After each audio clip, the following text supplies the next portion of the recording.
Hello, and welcome to Unleash Monday, where we talk about the brain, especially the gifted brain, and how does it affect our thinking and experience of the world differently. There are a lot of stereotypes and stigma around giftedness, and I'm here to challenge those.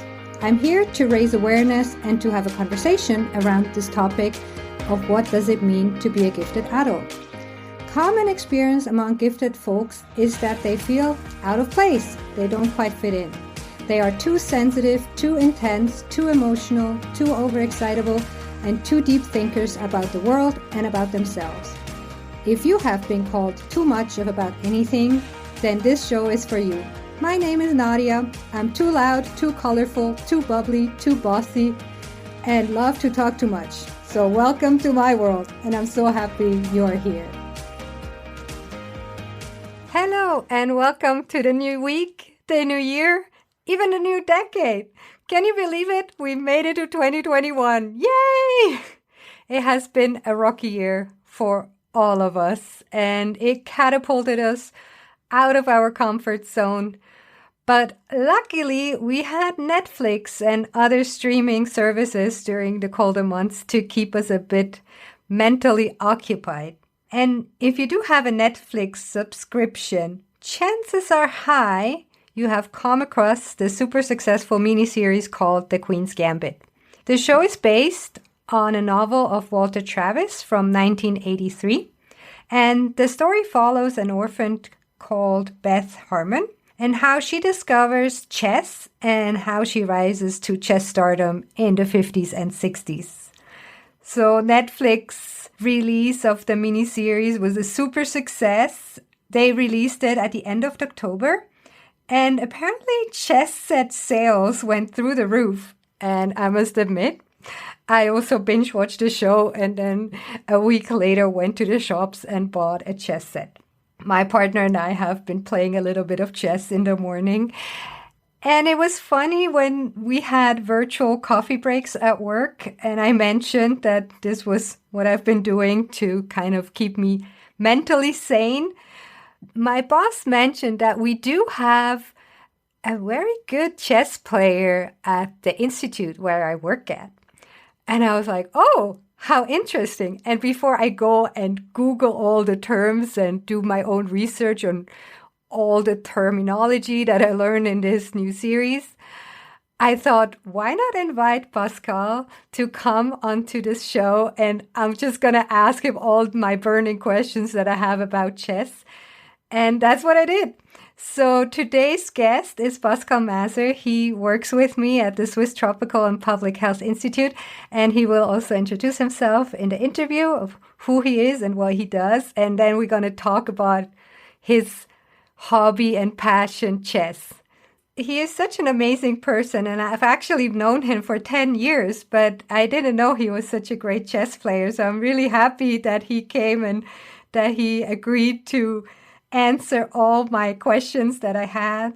And it just goes to show what a great workplace I'm working at and the amazing human beings I'm surrounded with and how generous they are and how humble. And when you listen to Pascal's stories, I think you will agree with me that he's one of the great examples of somebody that is a multi-potentialite with his passion of chess and being a brilliant scientist, and also is apparently a very, very good guitar player. So, but without further ado, let's just dive into this amazing interview and exchange that I had with Pascal, and hopefully answers all your burning questions you had about chess. Welcome, Pascal. Thank you so much for agreeing to come onto the show. Thanks for inviting me. It's a pleasure to be here, Nadia. Thank you. And so I asked you to come today because recently Netflix has launched this new series called The Queen's Gambit, and chess game sales has gone through the roof and everybody's playing chess. And I think a lot of people now have a lot of questions that they might be asking themselves or Googling. And I thought, well, apparently I have a great chess player as a coworker. Why not invite you onto this show and ask you all the questions that I have about chess? Thanks so much. Yes, go ahead. I have to admit, I haven't seen the Queen's Gambit yet. That doesn't matter because we're just going to talk about chess in general. But before we start, just so that people know, you're not only a brilliant chess player, you're also a very amazing scientist and you play the guitar. Thanks. And would you like to, in your own words, introduce yourself? Who are you and what do you do? Well, my name is Pascal Mäser. I am 51. And by profession, you said I'm a scientist, I'm a biologist. My main task is drug discovery. So we make new drugs. We try to make new drugs to find new molecules that can serve as drugs to treat malaria and other tropical diseases as such sleeping sickness or Chagas disease. So that's my main task, what I'm paid for actually to do. I'm also a professor at the University of Basel, so I'm giving quite a lot of lectures, supervising students. We also, of course, we are interested in the molecular basis of drug action to find out how a drug selectively kills the parasite, but not its host, meaning us. But I guess what you want to hear is my hobby, which is chess. So I've been playing chess. I can't even remember when I learned to play chess. I think my brother taught me chess. Actually, my brother is a better player, has always been better than me. He's 2 years older. But he taught me chess when it was boring for him to beat my dad, our dad. So he needed a better opponent. So I learned chess in kindergarten. So you said you started playing with your brother at a very young age. When was the first time you entered a competition? I don't quite remember. Primary school, probably with 7 or 8. Yeah. So were you part of a chess club? Was that something you did as a group activity, or how do I have no clue about the chess community. Can you share a little bit? I was part of a chess club that still exists today, Chess Club Birzek it is called, where I joined as a kid. They always had chess training Saturday afternoon, and I was really fortunate because they had a very gifted chess player at the time. He was, I think, an Olympic medalist for chess problem solving. So not competitional chess, but kind of the artful form of chess, just making chess problems. So he taught us kids. And then when I was maybe around 10 or so, another fortunate thing happened. We had a Romanian master who joined the club and who took over the training. His name is Charles Partos. Unfortunately, he died 2 years ago. So he came to Basel. He got a job at Roche in chemistry, but he was, I think he used to be a professional chess player when he was younger in Romania, and he had his own chess school. And he took over the training, which was rather tough. It was kind of Eastern Europe, but it was for kids. It's great to have such a master to look up, and that's when I think made a lot of progress there, and also really got involved in kind of competitional chess, not just as a game, but as a sport. Wow! And so, going a little bit into the nitty-gritty of chess. So you enter competitions and I see all these scores. How do you get scores and what do they mean? What is a good score? And when do you become a grandmaster? So you mean rating points? Exactly. Yes, there's rating points. They're called ELO points. I think it was a Dr. Elo who invented the system. So basically you have points. When you lose a game, you lose points. When you win a game, you win points. And it depends on the point difference to your opponent. So let's say you lose against an opponent who has way more points than you have. You don't lose that much. And if you beat the opponent with way more points, you gain a larger number of points. So there is ups and downs. And with this ELO list, I think you have to have at least 2,500 to become a grandmaster. That's sort of the limit, and there's 2,400 for international master. So that's the international rating point. But then, of course, the online chess platforms have their own rating. So they also use ELO points, but they have their own rating points. And so you now mentioned 2,500, you said? So you were very short of that number, No, weren't you? I was clearly below. No, I was never even close to becoming a grandmaster. So my current rating, I think, is 2,250 or so. So it's like a strong amateur, but Okay, amateur, an amateur, not but professional. Mm-hmm.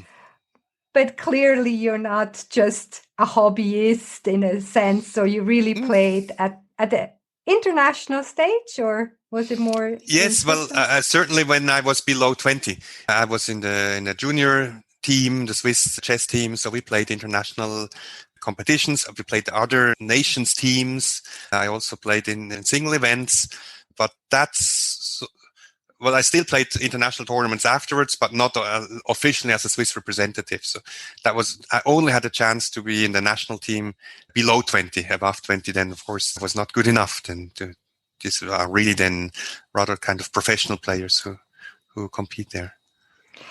So when I watched this series, they were talking about opening games, middle games, and end games. Yes.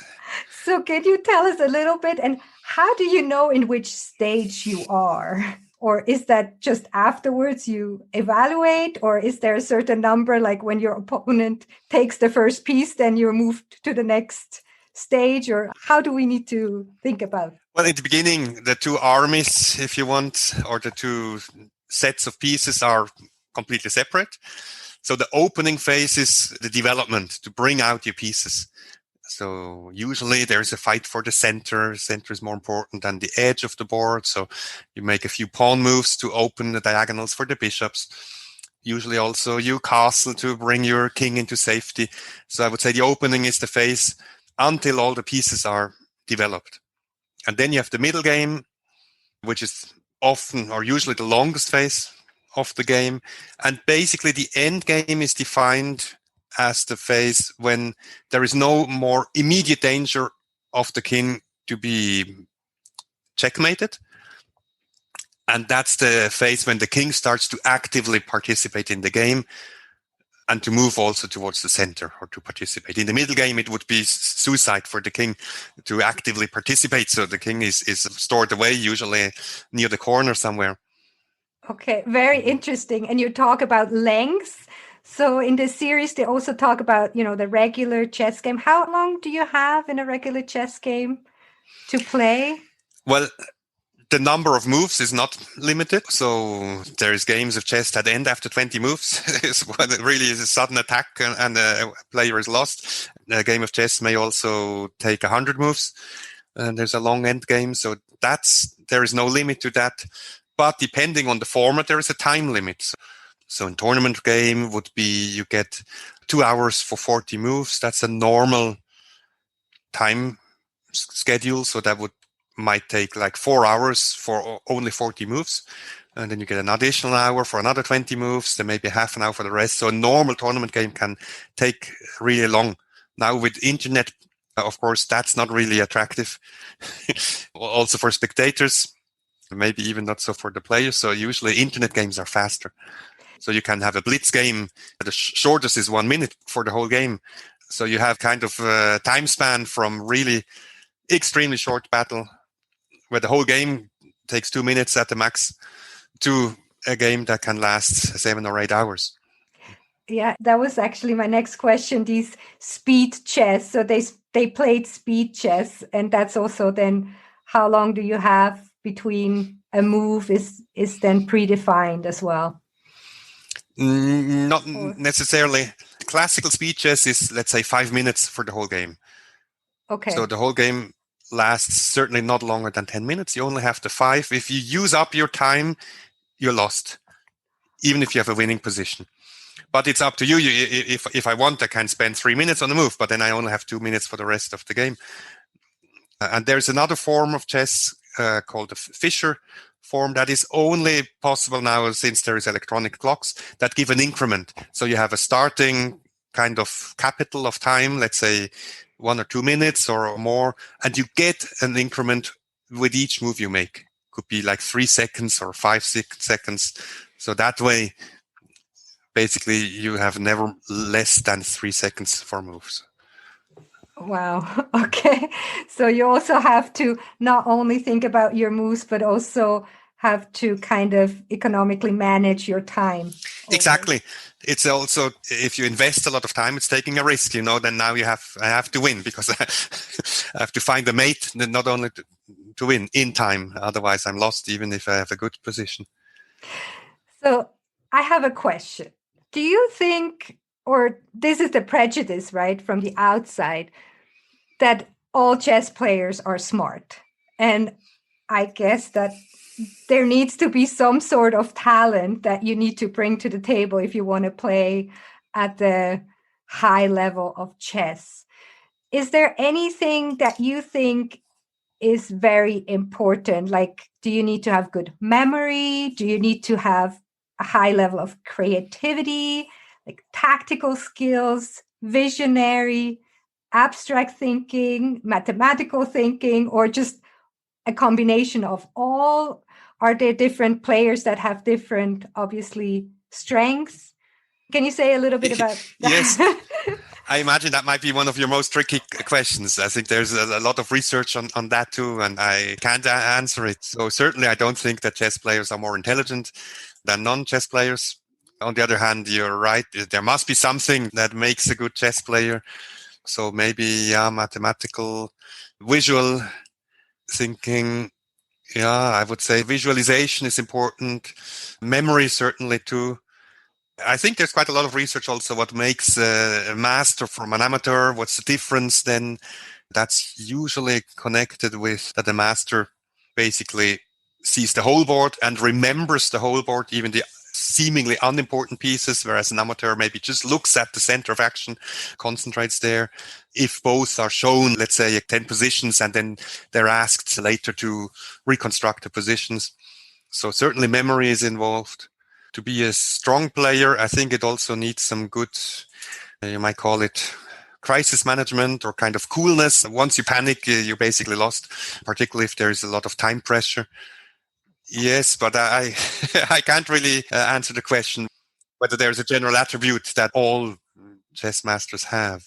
So when you're in front of a chessboard and you're thinking about your next move, how do I need to imagine what's going on in your brain? Can you form it into words? Like, do you go through every single step that could be, every single position that comes from the next move that you're making? How many steps are you thinking ahead? Can you give us a little bit of insight of what's going on? Or It's difficult. I don't know who said that. There was, I think, a famous grandmaster. He was asked the same question and he said, well, just one step further than the opponent.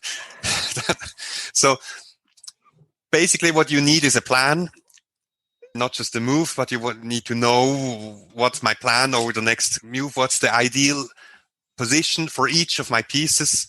Usually a plan starts with the question, well, which of my pieces are suboptimal, which are not at a good place? So I need to improve these. There's always a danger to kind of start with the good placed, well-placed pieces and use them.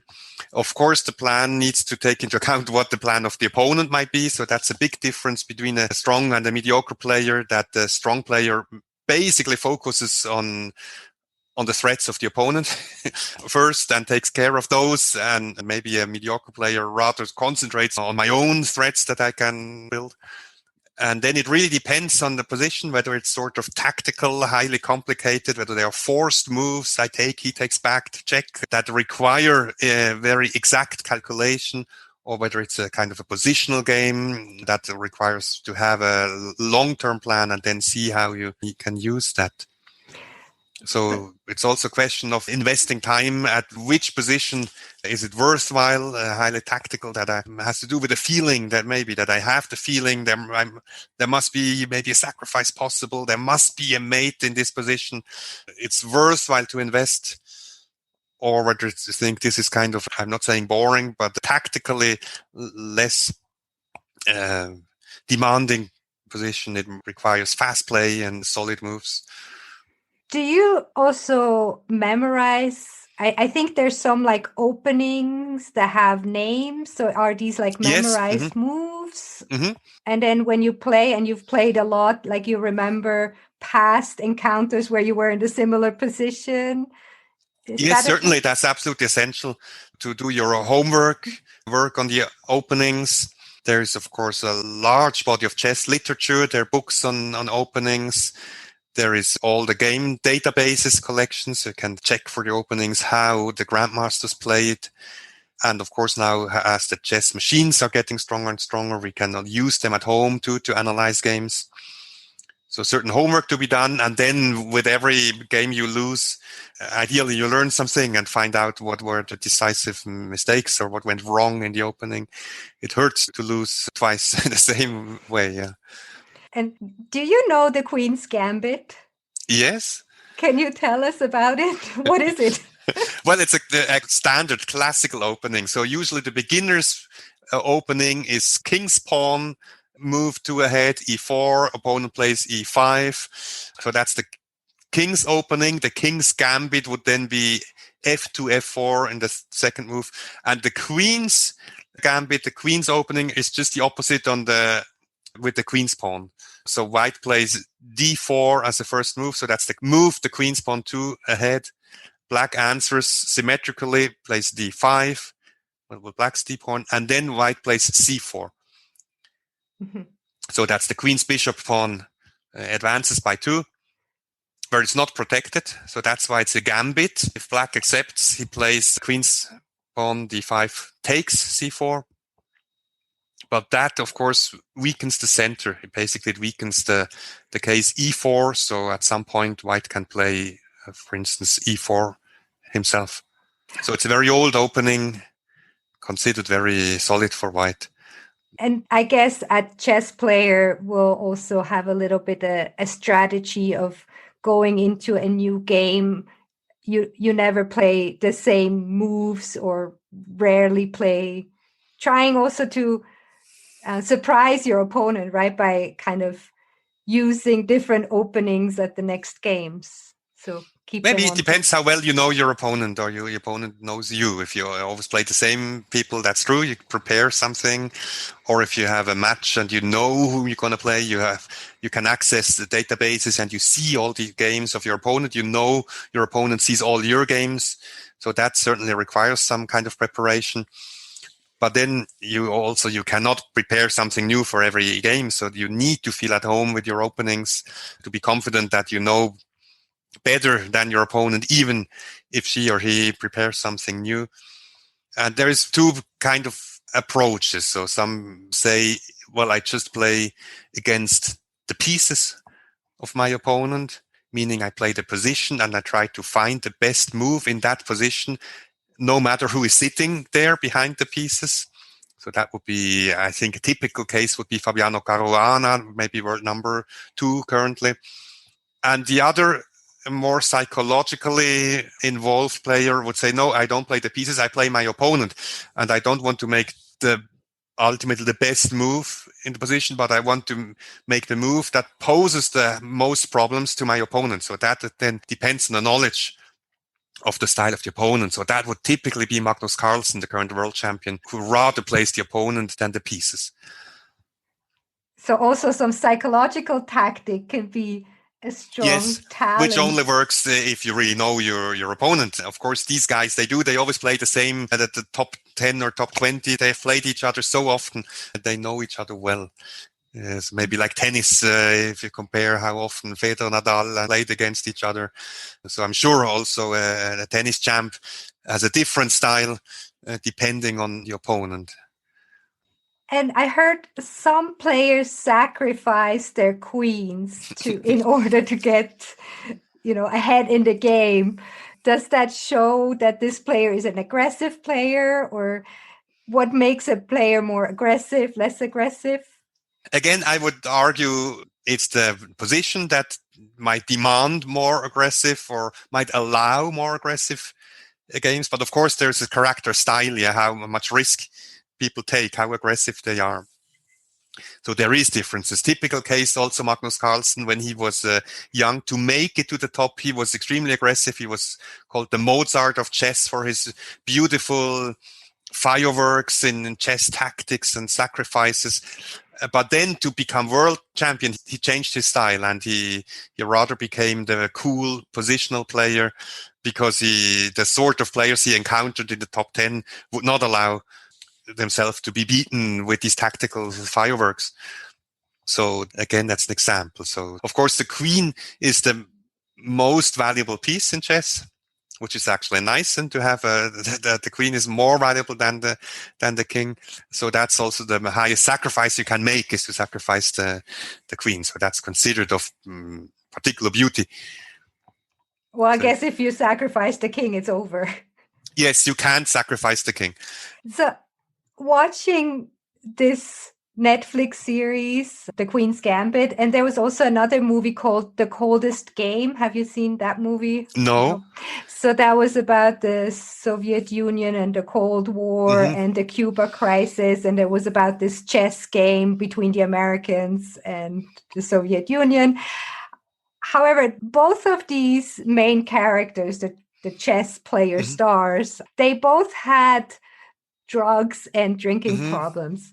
They kind of implied, or in one it was even said, to kind of slow down their mind, because they were both so brilliant that their mind is just so all over the place that in order to function in the real world, they kind of have to slow down their minds. I was just wondering, do you, not by calling names, but is that something that's really happening in chess, or not to your knowledge? Oh, it may be more in chess than in other sports. I'm sure if you have a drinking problem, you can't become a good table tennis champion or whatever. So usually I would say chess, as being a sport, is also certainly not good to have a drug problem if you want to be a chess champ. I'm not sure. But certainly modern players like Kasparov or Magnus, they are sportsmen. So this is kind of mens sana in corpore sanum. So it's not helpful to have a drug problem. But there might be extraordinary gifted people who are maybe more tempted to drugs. I haven't seen those movies. I have seen one movie. It's actually a book by Nabokov, Lushin's Defense. And there was a movie made of that, and I can highly recommend it. It's very sad, but it's a really beautiful movie. Okay, I will look into that. And it also has very accurate chess scenes. It's very beautiful. If you know the game of chess, the ending is really, it ends with a beautiful mate. Thank you. I have time now over the Christmas break to watch some of the movies. Yes, less well known than Lolita, but I think it's a really good book and a fantastic movie. Yeah. So I think The Queen's Gambit, the series on Netflix, it was such a huge success. And I also think it is probably due to the protagonist. It's a young woman and just shows this kind of, young woman in chess. And it seems she was always like the only woman at the tournament. And I think chess is still a very male-dominated sport. Do you have any ideas? How can we make it a little bit more attractive for young girls? Or is there anything you would like to add to the topic of gender in chess? Yes, again, it's a delicate question. So I'm convinced there is no gender aspect in talents that men should for some reason be better at chess. It's just a question of the pyramid. The more boys start playing chess, the higher is the pyramid. So it's just less popular among girls. And again, I think that has nothing to do with the gender or biology. If you take countries, for instance, like Georgia, I mean, Europe, not the US, chess is highly popular among women, or used to be at least. So for a long time during the Soviet Union, the world chess champion in women's chess was from Georgia. So really it's a question of attracting girls to the chess club or to the chess game. I'm struggling a bit with chess. There is, of course, there's this kind of separation. We have also in Switzerland, there's the Schachverband, and then there's the Women's Chess Verband, which I understand was a wish by the female chess players, also internationally, to have their own competitions. I don't think it does them a favor because it somehow stipulates that women are less good at chess. Of course, it makes sense to have a women's soccer league or a women's boxing or a judo league because of a physical difference, which is absolutely absent in chess. So I don't see any point why we should need two different chess federations in Switzerland. And you also see that I think the best women, often like Judith Polgar, refused to compete in the women's federation, but she competed with the men and she beat them. So I'm not sure. On the one hand, it attracts maybe young women or girls to chess. If they have their own tournaments, they can quickly progress there. But overall, I don't really think it's a favor. Actually, I think it's anti-feminist to have a women's chess federation. But that's a delicate issue. Yeah, sure. But I think, closing that gap at some point, would be great. And just also getting the girls early on, motivating them to go and play chess and not just with Barbies. They're certainly, they're not worse than boys. Exactly. I think it's just the gender stereotype. And then, if maybe the boy gets a chess set for Christmas and the girl gets a different, maybe a Barbie set instead of a chess set. So it's great that with the Queen's Gambit, the hero is a woman chess player. Exactly. So I think that's really fighting the stereotype. So do you have a favorite chess player and why? Yeah, well, maybe a bit old-fashioned. I think my favorite is still Garry Kasparov. Of course, he was the star when I was a teenager or learning. There were just the games. He was taking over the throne from Karpov, and for his creativity, his pawn sacrifices. So maybe not a queen sacrifice, but a more subtle, but really how he played a bit more aggressive. The style then was previously, there were people like Karpov or Petrosian, very calm, cool players, and Kasparov actually also tried to win with black, not only to equalize. Same as Bobby Fischer, of course. So that would be my other one. If I have to pick two, it would be Bobby Fischer and Garry Kasparov. And does your ability to play chess, do you think it influences how you approach everyday life? Is that something like these thinking patterns and thinking moves ahead? Is that something that goes into your scientific experiments or, I don't know, career moves? Difficult to say. Maybe not everyday life, but rather crisis management. I think there it helps. Yes, not to panic, because that's how you survive in chess. You have a crisis in every other game, basically.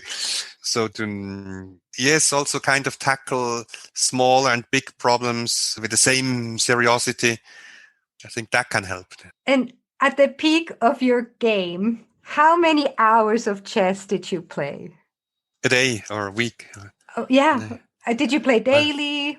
Yes, but I never really played like a training for several hours a day that it would take to become a professional. So I would play maybe an hour per day or so.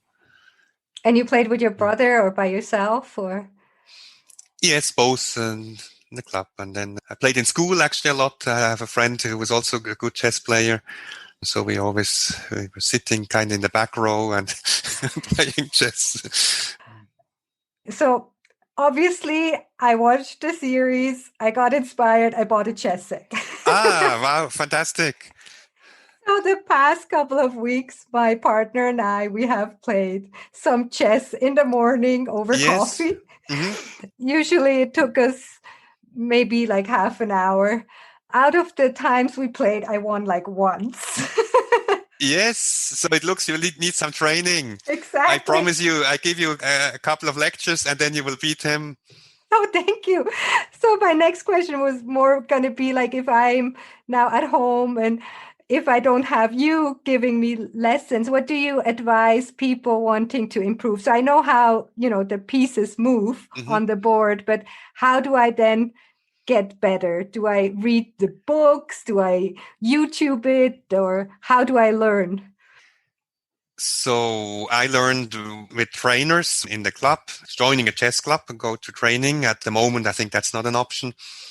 There are a lot of good chess books Usually I would recommend kids' books for chess. But what's really, I think, new now is the many tutorials and videos you can watch. So, for instance, I play a lot on Li Chess, Li Chess. There's also chess24.com. So chess24 has a lot of videos. They charge a membership fee and then you can watch all those videos or tutorials.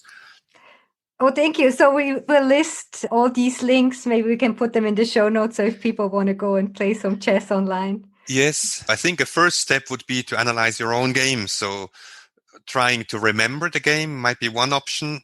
After you play the game, why don't you try and see, can you actually replay it, the game, how it was, maybe together with your boyfriend? Do you still remember all the moves? Or easier, then you take notations, you write down the moves. That's what you have to do for a tournament game anyhow. So I recommend to you to... So what do you write down? What do you actually write down on this notepad?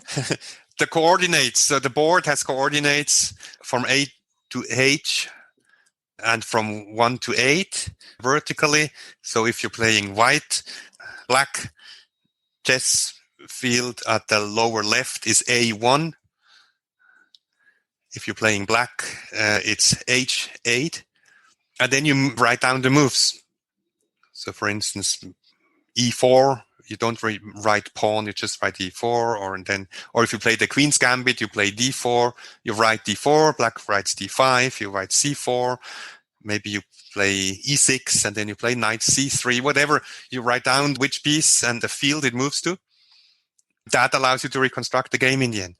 Once you have done it, then you can also show the game. You can send it to me or take a picture of what you've written down, send it to me, and then I can give you some hints where you could have maybe improved it. My chess game has just improved by listening to you. And I think there are a lot of mathematical thinking to it. And yeah, I guess there's more to it than just moving the pieces, obviously. Mm-hmm. And there's some common sense that will rapidly improve your game if you're a beginner, which is concentrate on the center of the board. If you just look at the pieces, many of the pieces actually have more power in the center. That's in particular true for the knight. A knight standing in the center of the board has usually 8 options it can move to. A knight standing in a corner only has 2 options. So you immediately see how the piece gets stronger in the center. So concentrate on the center, which is basically the 4 squares, E4, E5, D4, D5. Don't move pieces twice before all other pieces are out. That's also a typical mistake that is easily avoided. So complete your development, complete it by castling, either short or long side. That often connects the rooks that they connect to each other, brings the king into safety. So these general rules help you to get started into the game. And the typical mistake is to move around with one knight rather than developing all the pieces. Yeah, I think I totally made those mistakes. I didn't write down how I moved, but yeah, I think I moved with like one piece all over the board. Yes, so that's the good thing. If you're a beginner, it's easy to improve your game. It takes very little and you have a kind of a sensible game. You know what you want to do, then you can follow a plan. So, but I'm really going to take you up on your offer and we'll contact you for some private lesson later on. I'm glad to. Is there anything else that you wish people would know about chess, or is there anything you would like to share, or something you wish you knew earlier? No, actually, I'm perfectly happy now that chess is gaining in popularity. I think it's not only because of the Queen's Gambit, but it's also because chess is really particularly suitable for online gaming. It's also because, as we said in the beginning, chess is so versatile. It can be from extremely fast to very slow. The one thing, frequent misconception I encounter if I talk to people, if they said, oh, what, you play chess, you play for hours at one game. I wouldn't have the patience to do that. That always strikes me as very much misinformed, because it doesn't take patience for the chess player. It's not a question about patience because you're under time pressure. You need that time and you're under stress. So that's something, this statement, it needs patience to be a chess player. That's something I just can't understand that. And so that's a thing, I think, a common misconception. That's, I think, of the many things you need to be a good chess player, I don't think patience is one of these attributes. Yeah. It's more the opposite, actually, once you get into the game, as you said. Yes. It's really stressful, even physically, to feel the heartbeat. Yeah. So thank you so much, Pascal, for taking the time and coming here and sharing all of your knowledge. So if people want to connect, can they find you somewhere? Yes, maybe easiest on LinkedIn. Okay, perfect. So we will put all the connections and the links in the show notes. And if people have questions, they can find you on LinkedIn. Thank you so much for coming. You're most welcome. And we meet again for the first chess lecture next week, I guess. Thank you so much. Bye, Nadia. Bye. I hope you enjoyed this episode and it answered all your questions you had about chess. And now I'm curious, do you play chess? Or did this episode inspire you to pick up a chessboard and start playing? I would love to hear from you. Why don't you connect with me on Instagram at unleash.monday, or you can also find me on Twitter at unleashmonday. So let me know. I would really love to hear if you're inspired or if you're already a good chess player, or if that's something you did as a child and then kind of forgot about it. So I'm really, really curious if this episode has inspired you, or if you probably, like me, already were inspired by the Netflix show itself. And if you're enjoying this podcast and would like to support me, I would really appreciate it if you subscribe to the podcast on Apple Podcast or wherever you listen to. And on Apple Podcast, there's also a possibility to leave a star rating. So you can give me 5 stars. That will be amazing. And you can also leave a written review. And the more reviews it gets and the more download it gets, the more people will be able to get to know this show and will promote this show in that sense. So that will really mean a lot to me if we can spread the word. And if you know somebody who you think could profit from listening to this show, just share this episode with that person. And so, yeah, that's from me. I'm wishing you a wonderful start into the week, into this new year. And I see you in 2 weeks. Bye.